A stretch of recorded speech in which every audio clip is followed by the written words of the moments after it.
குரங்கும் முதலையும் ஒரு சமயத்தில் ஆற்றங்கரை ஓரமாக உள்ள ஒரு மரத்தில் குரங்கு ஒன்று வசித்து வந்தது. அந்த குரங்கு தனியாக வசித்து வந்தது மற்றும் அதற்கு நண்பர்களோ குடும்பத்தினரோ இல்லாமல் இருந்தது. ஆனாலும் அந்த குரங்கு மகிழ்ச்சியாகவும் திருப்தியுடனும் இருந்தது. அந்த நாவல் மரத்தில் இனிப்பான நாவல் பழங்கள் கொத்து கொத்தாக காய்த்து அந்த குரங்கின் பசிக்கு விருந்தாக இருந்தது. மேலும் அந்த மரம் அந்த குரங்கை கடுமையான சூரிய ஒளியில் இருந்தும் கொட்டும் மழையில் இருந்தும் பாதுகாப்பு அளித்து வந்தது. ஒரு நாள் ஒரு முதலை அந்த ஆற்றில் நீந்திக் கொண்டே வந்து ஓய்வெடுப்பதற்காக ஆற்றங்கரை மேட்டின் மீது ஏறி வந்தது. குரங்கு ஒரு நட்பான விலங்கு என்பதால் அந்த முதலையை நட்பாக பார்த்து சிரித்தது. அந்த முதலையும் ஆச்சரியத்துடன் பதிலுக்கு பேசத் தொடங்கியது. இங்கே எனது பசிக்கு ஏதேனும் உணவு கிடைக்குமா என்று முதலை கேட்டது. எனக்கு இன்று இதுவரை உணவே கிடைக்கவில்லை, எனக்கு மிகவும் பசிக்கிறது என்றது. நீங்கள் நினைப்பீர்கள், அந்த முதலை அந்த குரங்கை சாப்பிடத்தான் நினைக்கக்கூடும் என்று. இல்லை, அந்த முதலை அன்பானது மற்றும் மெல்லிய மனம் கொண்டது. குரங்கை சாப்பிட வேண்டும் என்ற மனநிலையே அதனிடம் தோன்றவே இல்லை. அந்த குரங்கும் கனிவுடன், எனது நாவல் மரத்தில் நிறைய பழங்கள் இருக்கின்றன, வேண்டுமானால் அவற்றில் சிலவற்றை சாப்பிட்டு பார்க்கிறாயா என்று கேட்டது. அந்த குரங்கு சில நாவல் பழங்களை முதலைக்கு அருகில் வீசியது. பொதுவாக முதலைகள் நாவல் பழங்களை உண்பது இல்லை என்றாலும் கூட தனது பெரும் பசியை தணிப்பதற்காக அந்த நாவல் பழங்கள் அனைத்தையும் உண்டு கழித்தது. பழங்களின் சுவை அந்த முதலைக்கு பிடித்துப் போனது. அதன் நாக்கு கூட ஊதா நிறத்திற்கு மாறிவிட்டது. அந்த முதலை தனது வயிறு நிறைய நாவல் பழங்களை தின்று முடித்த பிறகு அந்த குரங்கும், இனி பசித்தால் எப்பொழுது வேண்டுமானாலும் இங்கே வந்து என்னிடம் நாவல் பழங்களை பெற்றுக்கொள் என்றது. அதன் பிறகு அந்த முதலை தினந்தோறும் அந்த குரங்கை பார்க்க வரத் தொடங்கிவிட்டது. அவர்கள் இருவரும் நல்ல நண்பர்களாக ஆகிவிட்டனர். அவர்கள் பேசுவார்கள், தங்கள் தங்கள் கதைகளை மற்றவருக்குச் சொல்லிக் கொள்வார்கள். வழக்கம் போல இனிப்பான நாவல் பழங்களை ஒன்றாகவே உண்டு மகிழ்ந்தார்கள். ஒரு நாள் அந்த முதலை அந்த குரங்கிடம் தனது மனைவி மற்றும் குடும்பத்தினர் பற்றி கூறியது. உடனே குரங்கும், அப்படியா, நீ திரும்பிச் செல்லும் பொழுது உன் மனைவிக்கும் கொடுப்பதற்காக சிறிது நாவல் பழங்களை தருகிறேன் என்றது. முதலையின் மனைவியும் அந்த நாவல் பழங்களை ருசித்துச் சாப்பிட்டாள். அதுவரை அந்த முதலையின் மனைவி அத்தனை சுவையான எதையும் சாப்பிட்டதில்லை. ஆனால் அந்த முதலையின் மனைவி தனது கணவனைப் போல அன்பானவளோ அல்லது மென்மையானவளோ கிடையாது. அவள் தனது கணவனிடம் கூறினாள், இந்த இனிப்பான நாவல் பழங்களை தினந்தோறும் சாப்பிட்டு வரும் அந்த குரங்கின் ருசி எப்படி இனிப்பாக இருக்கும் என்று கற்பனை செய்து பாருங்கள். அன்பான உள்ளம் கொண்ட முதலை கணவனோ தனது மனைவியிடம், அந்த குரங்கையெல்லாம் என்னால் கொன்று சாப்பிட முடியாது என்று கூறிவிட்டது.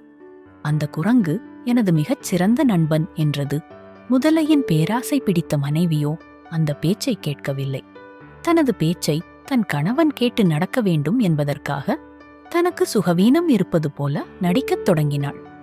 நான் செத்துக் கொண்டிருக்கிறேன், அந்த குரங்கின் சுவையான இதயம் மட்டுமே என் நோயை குணப்படுத்த முடியும் என்று தனது கணவனிடம் கூறி அழத் தொடங்கினாள்.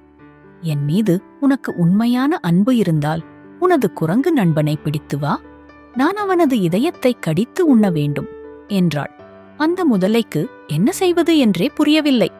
தனது குரங்கு நண்பனின் இதயத்தை சாப்பிடுவதற்கு அதன் இளகிய மனம் இடம் தரவில்லை. ஆனாலும் தனது மனைவியும் இறந்துவிடக்கூடாது என்று கவலைப்பட்டது.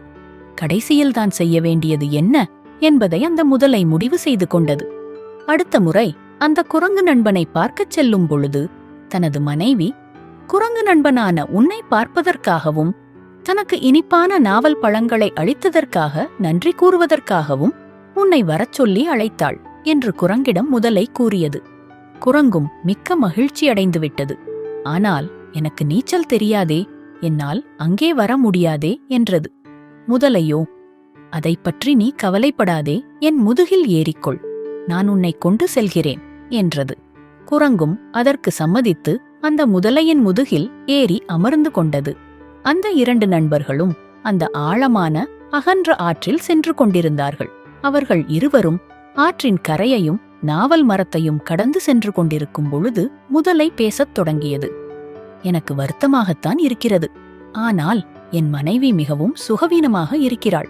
தன்னை குணப்படுத்துவதற்கு அவளுக்குள்ள ஒரே வழி என்பது ஒரு குரங்கின் இதயத்தை சாப்பிடுவதுதான் என்று அவள் கூறுகிறாள். என்ன செய்வது? உன்னை கொன்று தின்பதைத் தவிர வேறு வழியே இல்லை. இனி உன்னோடு பேசி மகிழக்கூட முடியாது. ஆனால் அந்த குரங்கோ விரைவாக சிந்தித்து பேசத் தொடங்கியது.